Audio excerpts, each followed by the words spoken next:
Linn and Associates, and yeah, it's evening. It's about 5:50 p.m. Today is, by the way, August 25th, 2021. And this is your SPDR ETF wrap-up. So, in looking at the markets, I think you're just getting ready now for the Friday event when Fed Chair Powell speaks. And does the market get a tip from what he's looking for? Will markets be able to twist words and say, oh, he's tapering, he's not tapering, he's putting it off for the next meeting, he wants to wait till we peak in COVID? There'll be so many scenarios you won't know what to do with them. So be ready for that. And it's also right in front of the week before Labor Day. In Chicago, all of our kids went Monday, they're back in school. Now there's, of course, all the fights with all the COVID breaking out again.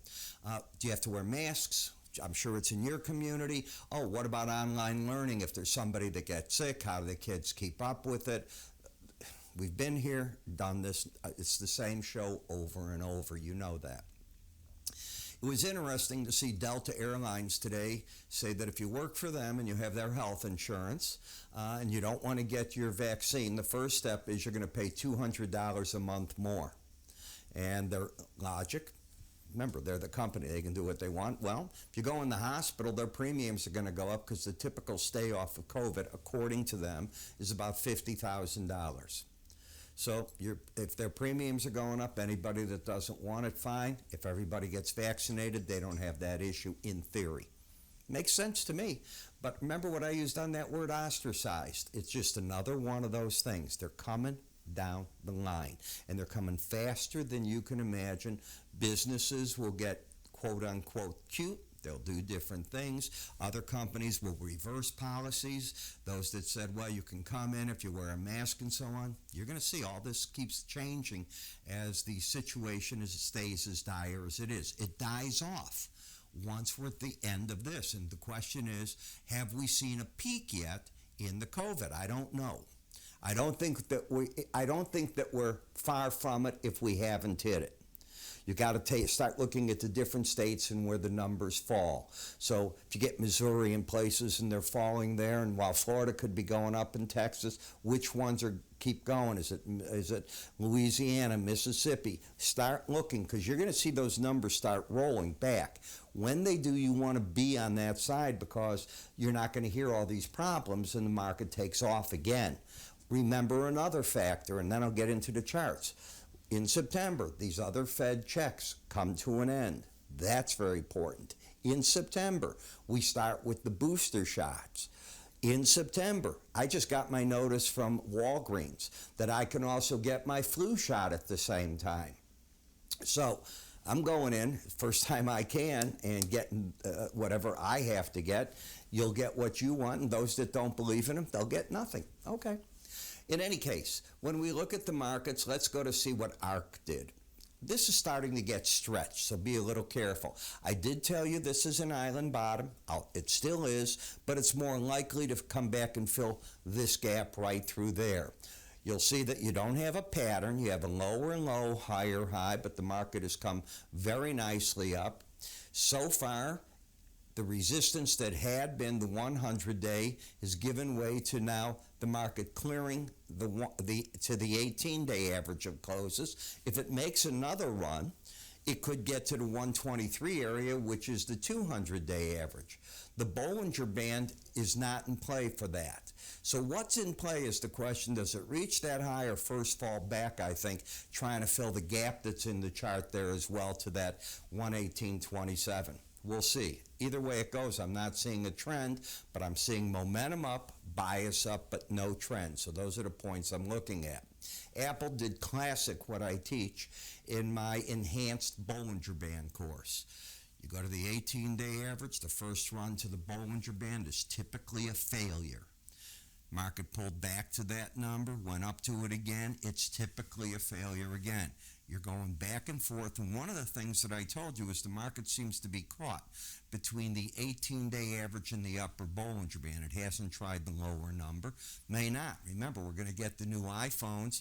It would take some bad press for that market to get hit, as I see it. Momentum is flat. You're not trending up. You have lower highs, lower lows, which is negated completely because the bias is up with the market over the 18-day average. A lot of nothing. In PAVE, doesn't take a genius to see this. This one's a no-brainer. What did they do yesterday? Miss Pelosi again pulled out her magic. Remember, like her, don't like her. The woman is solid in politics. She knows what she's doing. And to bet against her, I wrote that in my newsletter Monday and yesterday, I believe. I said, she's going to pull it off some way. She'll get this thing. She knows what she's doing, and she did. There has not been passage on the infrastructure bills, the reconstruction bill, or the budget. I know that. But it's at least moving in the channel. So it didn't fall apart, and that's her job, not to have it fall apart. Now the question is, how do they get something voted on that they can kick back to the Senate? You're going to be hearing about that over and over. Politically speaking, everybody wants the infrastructure bill. That's important. Politically speaking, we want to get the budget done. No brainer there. Not politically speaking, a big battle in politics is the reconstruction bill. How do you pay for it? Taxes are not going to be working there, and everybody in the Democratic side has a piece of the pie that they want into it. We will see what happens. Leave the politics out. But this is getting its bid because, again, people are looking at infrastructure passing, not passing. In the industrial sector, Spider, all you're doing is back and forth. This is that psychiatry trade. You'll see in a moment. There's something called a basing. And in a booklet, I'll show that you can get, this is a form of that. And it's called a basing pattern. I call it the psychiatry trade. And that's because, and I've been there, you know, you're calling your doctor, hey, why didn't it follow through? Why isn't it following through? Why is it coming back? Well, once you understand Bollinger Bands, you get it. And the odds come to you with it. You got to look at the patterns, what they're doing. My Enhanced Bollinger Band course will teach it to you. Go under education on our website. When you look at the semiconductor, all I keep hearing is it's going to get better. And if it's going to get better, we're going to get auto production going and other things. I was on today Bloomberg TV, and they asked me where I think the stock market's going. They want to know by year end. I gave them some pretty crazy numbers. I think you're going to go up another 8% or so. And they're going, what? And I go, yeah. I mean, just go back and look. You've got all your chains, your supply chains still have to be accommodated. That's going to be good for business. While the checks stop to the people that are getting those government checks, those people are living more or less, not day to day necessarily. They need that money, but they can get a job to supplement it. There's jobs galore. Go get one. The kids are going back to school. People have a different attitude in the fall, in the winter, in most of America. I think it's going to be a Santa Claus time with that. Could I be wrong? Could there be another, not a Delta version, could there be another version of COVID that upsets things?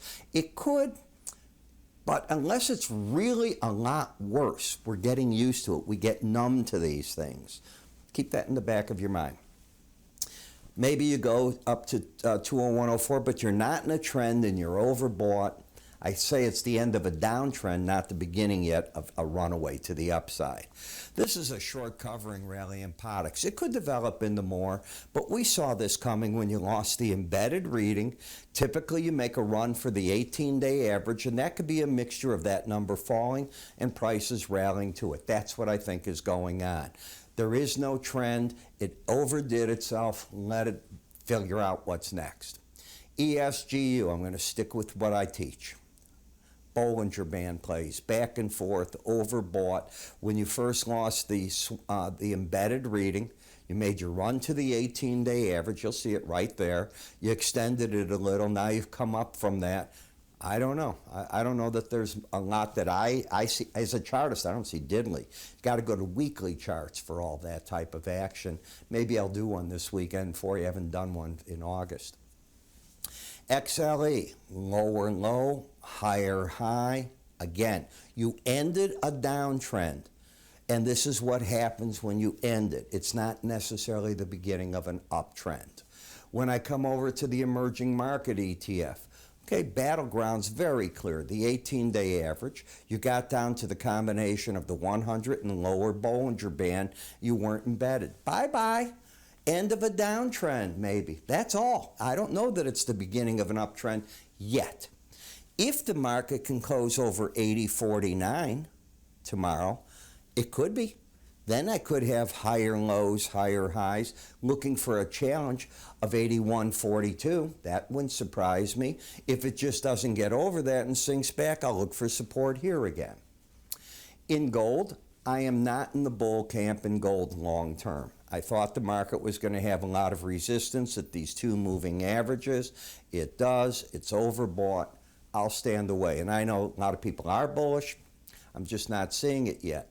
GDX got a mixed package. You lost your embedded reading. You haven't hit the 18-day average. The trend is down and the bias is down. Too difficult to chart. TLT, why would one want to go into this Fed meeting? I guess you might have a thought. Maybe you're thinking, oh, they're going to say something, interest rates are going to go up, which breaks these, obviously. FXE, well, the dollar's correcting, so the euro goes up. Will it hold? Tell me more come Friday. So if I do a weekend video for you, I'll try to cover some of that, my thoughts on what happened with the Fed. In the meantime, I don't know if you've seen this, but our good friends at Modern Trader, this is called Profitable Strategies for all kinds of markets. Now, that's the idea here. It doesn't matter the market. I don't care if it's a SPDR, an ETF. I don't care if it's a stock or a futures contract. Talks about the strategies. And in the contents, basics, price action, how to trade, the flat base pattern, similar to what I'm talking about, in all the different chapters. You got great graphics in them. I think these are some of the best pieces I've ever seen, and I bring them back all the time because they're classics. If you ever read Gone with the Wind as an example, it's a classic. I can go on with all the books that I've read in my lifetime, and I've read most of the classics. Loved them. There's a reason they're called classics.